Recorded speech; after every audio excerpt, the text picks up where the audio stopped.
दूसरी बात बोला कि नरेंद्र मोदी ने बोला कि ममता बनर्जी ने राष्ट्रपति को अपमान किया है। ऐसा कोई बात नहीं है। ममता बनर्जी ऐसे पहली कोई मुख्यमंत्री है जो बंगाल का हर किसी आदमी को, मतलब कोई कास्ट हो या कोई जनजाति हो, उसको उनने सम्मान दिया है। उन लोगों के लिए खाने पीने का इंतजाम किया है, उन लोगों को कर्म संस्थान किया है, सब किया था। राष्ट्रपति को सबको प्रणाम है, ऐसी बात नहीं है।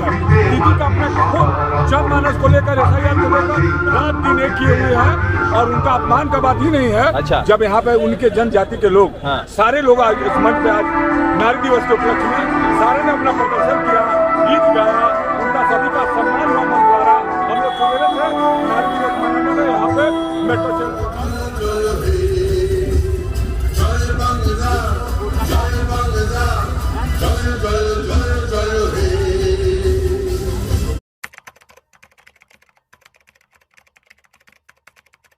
पश्चिम बंगाल में 2 दिन पहले द्रौपदी मुर्मू जो हमारे देश की राष्ट्रपति है वो आती है और वो ममता बनर्जी के खिलाफ भाषण देकर जाती है।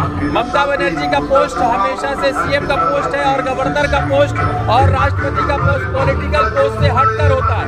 अब ममता बनर्जी के खिलाफ जो है उन्होंने भाषण दिया कि ममता बनर्जी जो है संथालियों के खिलाफ है, दलित के खिलाफ है, महिलाओं के खिलाफ है और ममता बनर्जी सम्मान नहीं करे। हालांकि ममता बनर्जी ने कहा है कि जो राष्ट्रपति का जो कॉन्वे होता है उससे पहले तमाम जानकारी दे दी गई थी, तो सच्चाई क्या वो जानने की कोशिश कर। बीजेपी ने कहा है कि राष्ट्रपति का अपमान जो है कांग्रेस और ममता बनर्जी कर रही है। वो जो रिसेंटली जो हमारा यहाँ का जो राज्यपाल है उसका जो बदलाव हुआ है और उसको तुरंत बाद जिस तरह राष्ट्रपति ने बंगाल में आया है, इसमें मोदी और जो अमित शाह है उसका कोई खेल दिख रहा है हम लोगों को। हम लोग जो बंगाल का आदमी है हम लोग सोच रहे हैं कि जो केंद्र का जो शासक है वो जोरपूर्वक किसी बहाने से बंगाल को शासन करना चाहता है, इसलिए पहले राज्यपाल को हटाया, उसके बाद राष्ट्रपति को यहाँ पर भेजा। दूसरी बात बोला कि नरेंद्र मोदी ने बोला कि ममता बनर्जी ने राष्ट्रपति को अपमान किया है। ऐसा कोई बात नहीं है। ममता बनर्जी ऐसे पहली कोई मुख्यमंत्री है जो बंगाल का हर किसी आदमी को, मतलब कोई कास्ट हो या कोई जनजाति हो, उसको उनने सम्मान दिया है। उन लोगों के लिए खाने पीने का इंतजाम किया है, उन लोगों को कर्म संस्थान किया है, सब किया है। पिछले जो 15 वर्ष है, 15 वर्ष में बीजेपी ने सब कुछ ट्राई कर लिया, सब कुछ दांव पे लगा दिया, लेकिन बंगाल पे आ नहीं पाया। इसलिए उन लोगों ने अभी एसआईआर करके वो जो चक्रांत कर रहा है कि किसी भी तरह बंगाल को उनको छीनना होगा, इसलिए ये सब नाटक कर रहा है मोदी और अमित शाह। क्या राष्ट्रपति को ममता बनर्जी के खिलाफ भाषण क्यों देना पड़ा? राष्ट्रपति ममता बनर्जी के खिलाफ कोई भाषण नहीं दिया। राष्ट्रपति जो बोला है उसको समझना पड़ेगा। उस राष्ट्रपति ऐसे चाहिए था कि ममता बनर्जी के कोई एडमिनिस्ट्रेटिव पावर उधर अगर रहता तो उसको अच्छा लगता, लेकिन एसआईआर पावर था हाँ, लेकिन वो क्या है, यह एसआईआर का जो धरना चल रहा है, एसआईआर का जो प्रोटेस्ट चल रहा है, इसलिए जो हर आदमी यहाँ पर है उसको नजर भटकने के लिए राष्ट्रपति को वहाँ को भेजा। आपको क्या लग रहा है कि क्यों आखिर इस तरह का बयान राष्ट्रपति ने ममता बनर्जी के खिलाफ दिया? देखिए, सामने वाला जो बैठा है केंद्र में वो हर चाल से अपना बांधने आया है। अच्छा, एसआईआर खेल के जो बंगाल को परेशान करने का काम किया है, जहाँ 84 वर्ष के पूरा 92 वर्ष के पूरे लाइन में खड़े हो, जिसके ऐसे लोगों को रास्ते में लाने का काम किया है, उसका इंसाफ तो होना ही चाहिए। और राष्ट्रपति कह रही है कि यहाँ पे इंतजाम अच्छा नहीं, बीजेपी कह रही है कि राष्ट्रपति का अपमान ममता बनर्जी कर रही है। कल तक उनको अपमान नहीं दिखाई दिया था। राष्ट्रपति को सबको प्रणाम है, ऐसी बात नहीं है। दीदी का अपना खुद जनमानस को लेकर एफआईआर को लेकर रात दिन एक किए हुए हैं और उनका अपमान का बात ही नहीं है। अच्छा। जब यहाँ पे उनके जनजाति के लोग सारे लोग आज इस मंच पे आज नारी दिवस के उपलक्ष्य में सारे ने अपना प्रदर्शन किया, गीत गाया, उनका सभी का सम्मान हुआ मन द्वारा।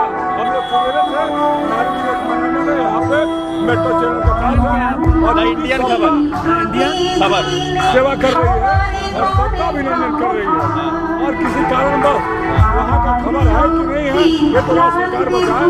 मेरा सवाल ये है कि बीजेपी क्यों कह रही है कि बंगाल में ममता बनर्जी अपमान नजर आ रही है? उनका एक ही विरोध दिखाई दे रहा है, वो भी है पश्चिम बंगाल जनरल की दीदी ममता बनर्जी।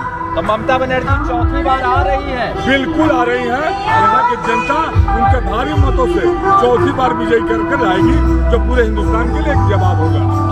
ममता बनर्जी क्या सच में राष्ट्रपति का अपमान करना चाहती थी? देखिए वो खबर नहीं, वो दिशा अलग है और SIR दिशा एक अलग है। हाँ। जहाँ पर जनमानस, बच्चे भी परेशान, बूढ़े भी परेशान, परीक्षा के समय भी वो बच्चे अपने पिता को छोड़ते हुए आपको स्कूल जाना पड़ रहा है। आज वैसे भी बच्चे परेशान हैं और पिता भी परेशान है। SIR तो आप 6 महीने पहले भी कर सकते हैं। ऐसा बात है कि SRI राजीव जी के समय नहीं आया है। देश में जहाँ तक हुआ है, राजतंत्र ने अपना काम किया है और जनता ने उसका मदद। बीजेपी ने राष्ट्रपति को भी चुनाव में उतार दिया है। अब तो इससे बड़ा जाहिर क्या हो सकता है? कल तक राष्ट्रपति ने कुछ नहीं कहा, आज राष्ट्रपति लगी बात करने, हमारी बहन भी हुआ, मेरा अपमान भी हुआ। कल उनकी भाषा से दोनों शब्द आप देखिएगा। एक तरफ नावी का भी उन्होंने बात कहा, एक तरफ कहा कि छोटा मैदान था, लेकिन आने के बाद चला हजारों लोग हैं, सब वही बात बोल रहे हैं। तो क्या लग रहा है बीजेपी आ सकती है बंगाल में? ना बहुत दूर का टेढ़ा की है। भारत में ये बम की भूमि विवेकानंद की भूमि है, नजरुल की भूमि है। ये अपना इंसाफ खुद जानती है। जहाँ की क्रांति की लहर से अंग्रेज भाग चुके थे, ये मामूली बीजेपी वाले कुछ दिन के लिए है। उसका जवाब यहाँ की जनता इस बार 26 में भरपूर देगी। जब वो झोला लेके आया है कि क्या लेके आया है, उनको जनता इस बार बताएगी।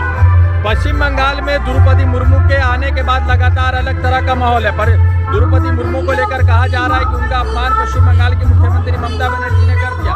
मगर सवाल महत्वपूर्ण यह है कि ममता बनर्जी के तमाम लोग मौजूद थे, काफिले को लेकर ममता बनर्जी के एडमिनिस्ट्रेशन ने पहले से कह दिया और कहा जा रहा है कि संथालियों का अपमान चल रहा है, संथालियों का विकास नहीं। तो ममता बनर्जी लक्खी भंडार में सभी को 1500 देती है, मगर संथाली समाज के लोगों को 1700 देती है, आदिवासी को 1700 देती है। तो बीजेपी किस मुंह से कह रही है कि अपमान किया और राष्ट्रपति जी को अगर इतना तकलीफ था तो मणिपुर पर नहीं बोली, अंकिता भंडारी पर भी नहीं बोली।